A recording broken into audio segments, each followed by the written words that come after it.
And what's it called? It doesn't have a name, and it's in the process of getting FDA approval, but it's truly one of the major miracles in my life. And what does it do?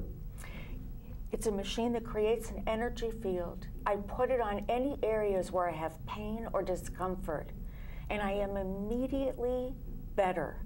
I even had this experience, Stephen, where I tripped over one of my kittens.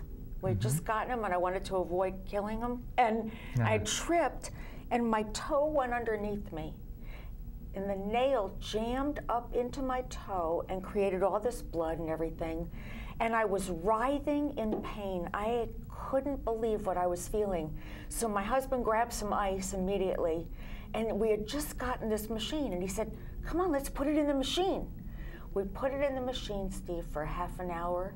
I did not have 1 second of pain. Wow, this is something. Well, listen, I can't wait to be able to talk about it when it gets this approval that it needs. Will any information maybe be on your website about it, or not necessarily? Yes. Okay, good. We'll make sure. Okay, well, you guys have the website. It's under her name.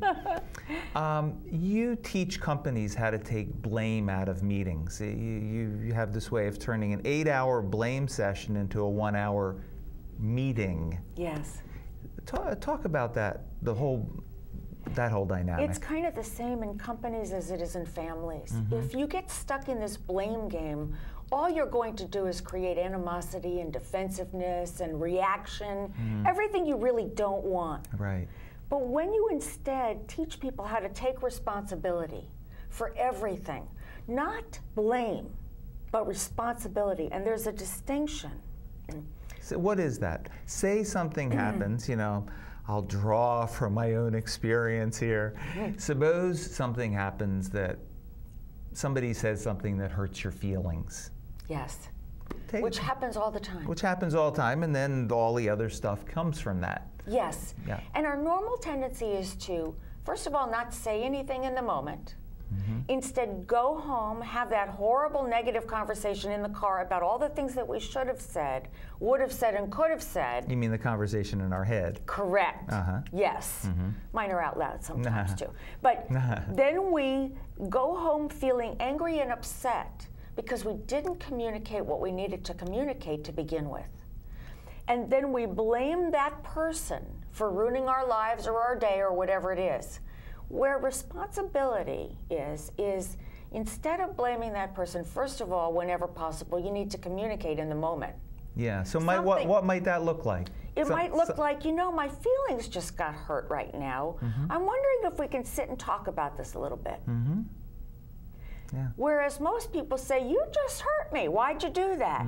Which now immediately has the discussion like this, where defensiveness comes in. Whereas if I take responsibility and say, you know, I just got my feelings hurt, I need to talk to you a little bit. Yeah.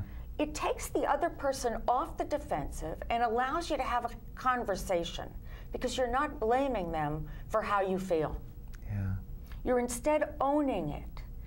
Then, even if it doesn't turn out well, at least you approached it head on. Yeah. At least you didn't leave it alone. At least you don't feel incomplete in that way. Yeah. If it still doesn't work, well, then you can go home and sleep on it and decide how you want to communicate about it the next day. Yeah. That's probably a good idea to sleep on it. Yes. Sometimes you push it too hard, it's not good either. Yes. Yeah. And you have to learn that mix. Yeah, yeah. Your husband has been off the charts supportive, Gary. Yes. He started drinking more heavily with the cancer onset. Yes. And before you moved to Maui, you had a request. What was that? Yes. And I really like to teach this, Steve, to couples because I want them to know that if ever you give up your values in a relationship, you're in trouble. So I understood that my husband was coping with everything that was happening. So I didn't mention it while it was going on. But when I thought about moving to Maui, I realized that it was unacceptable for me. Yeah. So what I said to him was, I need you to think about something, and I really want you to take a day with this. I'm unhappy with your drinking. I feel like I'm living with a guy that I didn't sign up for.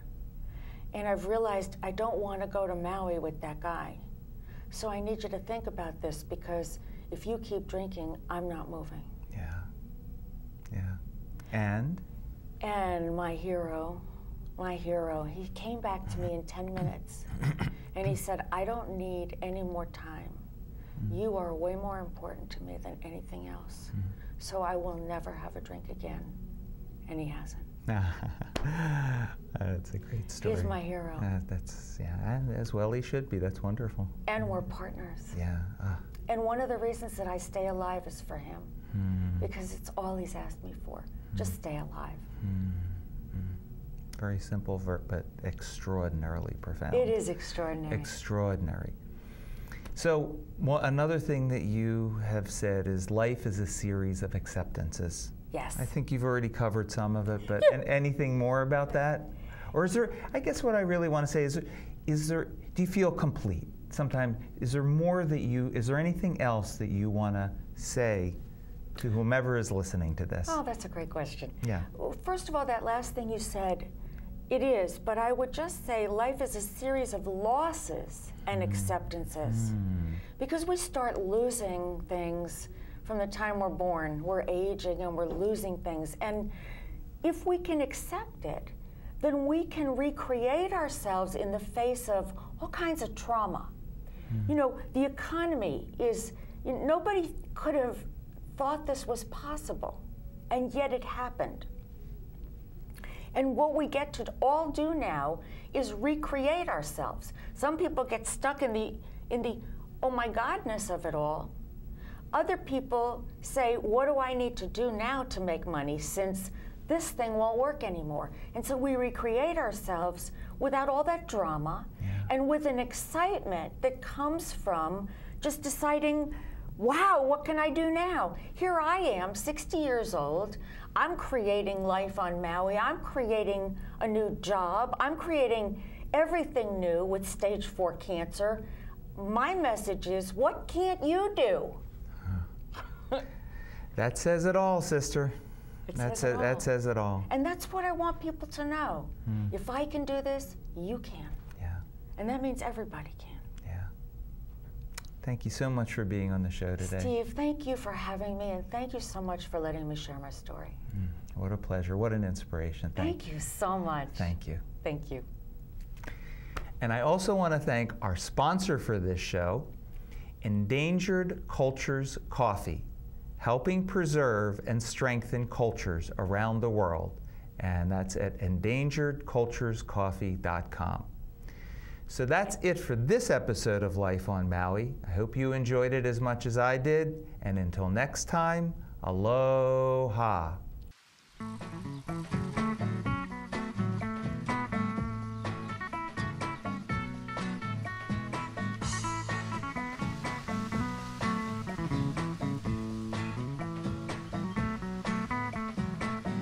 Call me crazy, but I'm never